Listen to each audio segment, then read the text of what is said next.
मुर्तज़ा अवाब साहब, thank you very much for joining me in the programme. एक तो ये बताइएगा कि मुसव्वदों के एक्सचेंज के बाद एक जो पॉइंट ऑफ डिफरेंस आया है वो ये है कि हमने आईनी अदालत नहीं चाहिए, हमें आईनी बेंच चाहिए।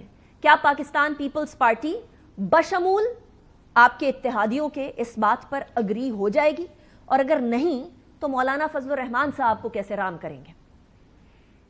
बिस्मिल्लाहिर्रहमानिर्रहीम। देखिए Anika, politics is the art of possibilities.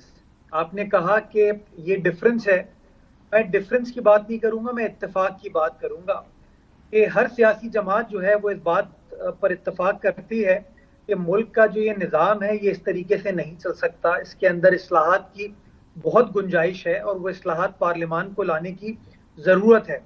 लेकिन वो किस तरीके से इस्लाहात लानी है, वो प्रपोजल क्या होगा, उसके टर्म्स कंडीशंस क्या होंगे, उसके ऊपर मुख्तलिफ सियासी जमातों की मुख्तलिफ आरा है, जिसको पीपल्स पार्टी कोशिश कर रही है कि रेकनसाइल कर ले।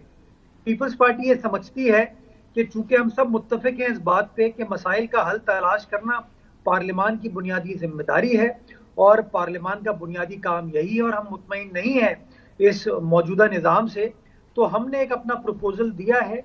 उसके जवाब में JUI का एक अपना प्रपोजल है, मुस्लिम लीग नवाज का एक अपना प्रपोजल है। तो हम कोशिश कर रहे हैं कि तमाम लोगों के साथ इंगेज करें और इंगेज करने के बाद जितना रेकनसाइल कर सकते हैं वो रेकनसाइल करें, ताकि एक विन विन सिचुएशन हो कि टारगेट जो है कि ये जो बैकलॉग है केसेस का ये खत्म हो सके, जो अपॉइंटमेंट्स का जुडिशरी में प्रोसेस है वो ट्रांसपेरेंसी के साथ, फेयरनेस के साथ किया जा सके। ये कौन सी ट्रांसपेरेंसी है कि आप एक कॉन्स्टिट्यूशनल अदालत को जो है वो उसके चीफ जस्टिस को वजीर आजम लगाएंगे, सदर लगाएंगे?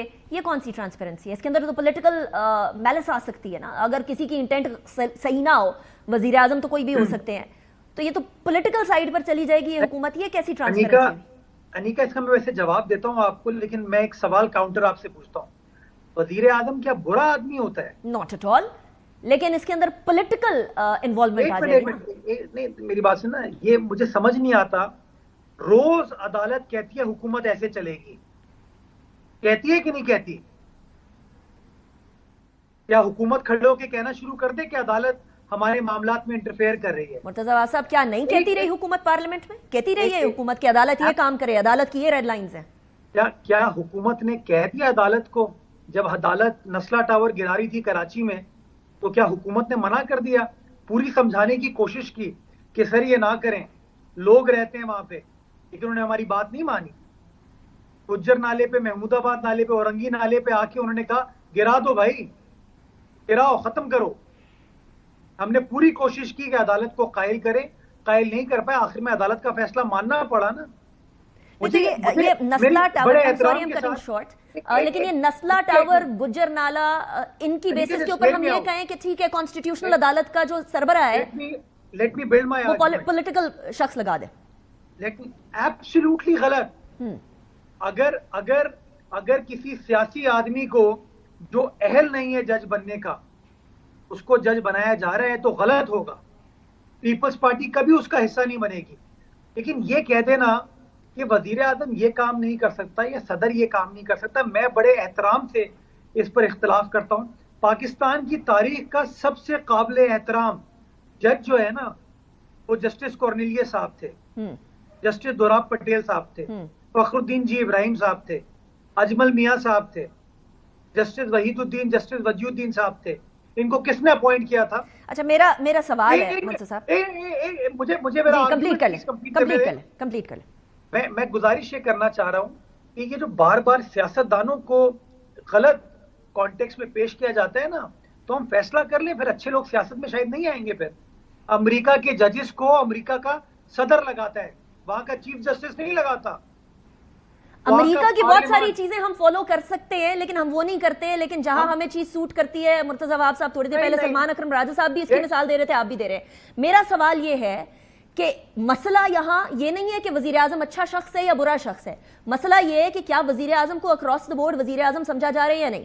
प्राइम मिनिस्टर इमरान खान थे, उनको सिलेक्टेड कहा बिलावल भुट्टो जरदारी साहब ने, वहां वजीर आजम को आप लोग नहीं मानते थे। आज वजीर आजम शहबाज शरीफ साहब है, आज पीटीआई कहती है कि ये वजीर आजम नहीं है, फॉर्म 47 के वजीर आजम है। तो जब वजीर आजम को अपोजिशन वजीर आजम नहीं मान रही तो फिर उसके वजीर आजम के अपॉइंटेड शख्स को कैसे मानेगी? इस डायलेमा को कहीं तो सॉल्व करना है ना मुर्तजा वहाब साहब। इसका भी मैं आपको जवाब देता हूं जी। यूसुफ रजा गिलानी साहब तो कंसेंसस के साथ वजीर आजम बने थे और 18वीं आईनी तरमीम जो है वो कंसेंसस के साथ हुई थी, दुरुस्त? उसके ऊपर 355 आवर्स की डिबेट हुई थी। अब मेरी बात तो सुन लेना जरा आप जी। कंसेंसस के साथ डॉक्यूमेंट पास हुआ था वो। अग्रीड।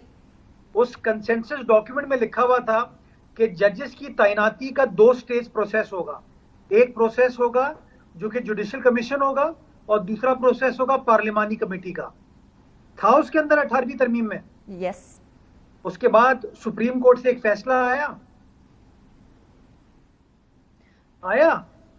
आप मुझसे सवाल कर रहे हैं, आपको भी मालूम है। आप you are a well informed journalist, मैं आपसे सवाल पूछ रहा हूं कि उस 18वीं तरमीम का जो पार्लियामेंट्री कमेटी का प्रोसेस था उसको खत्म करने के लिए एक सुप्रीम कोर्ट का फैसला आया। हाँ। और वो खत्म कर दिया गया। ठीक। तो वहां तो कोई इशू नहीं था कि गिलानी साहब को कोई माने ना माने, वो तो पार्लियामान का कंसेंसस डॉक्यूमेंट था। देखिए ये जो पॉलिटिसाइजेशन ऑफ जुडिशरी हुई है इसका नुकसान हो रहा है और मैं बड़ा एहतराम करता हूं सलमान अकरम राजा साहब का। आप उनकी टोन देखते हैं कि जो चीज उनके हक में होगा वो दुरुस्त है, जो उनके खिलाफ है वो दुरुस्त नहीं है। चलिए